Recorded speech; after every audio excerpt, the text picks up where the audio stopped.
Welcome to the Stress Outlet. My name is Dr. Kimberly Quinn. I'm here with G, and I tell you, G and I feel on fire with this today, inspired by Tony Robbins, too. Just, God, I love him. I hope I get to have lunch with him someday.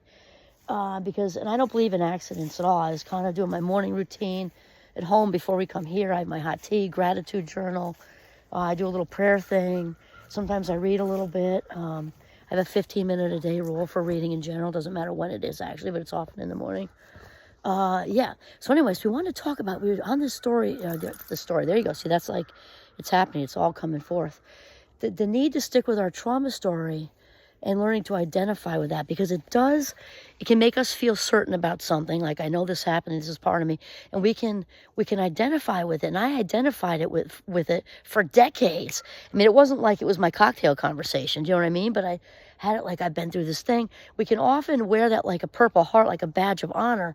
And in some ways, as long as that isn't like an unhealthy keeping you stuck thing, just knowing authentically that you've been through more is a good thing. Like, you've been through so much now that you can handle anything. You have the world by the ass because you've been through this stuff. What we don't want to do is hang on to the narrative, because that really keeps us stuck. So that's what we're talking about. And G and I were also talking about human beings. We as human beings don't do anything unless there's payoff in it.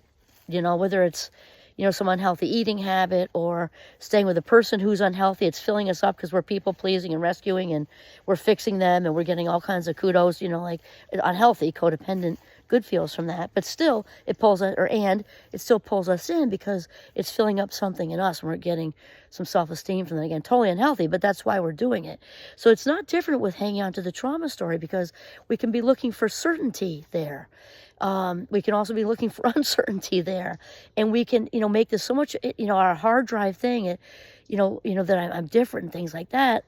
I'm saying that because in a human way, not I did it. It's not a judgment. It's just an observation, because we can hang on to that because it's also very, very familiar, and it seems like it's like a Purple Heart. Do you know what I mean?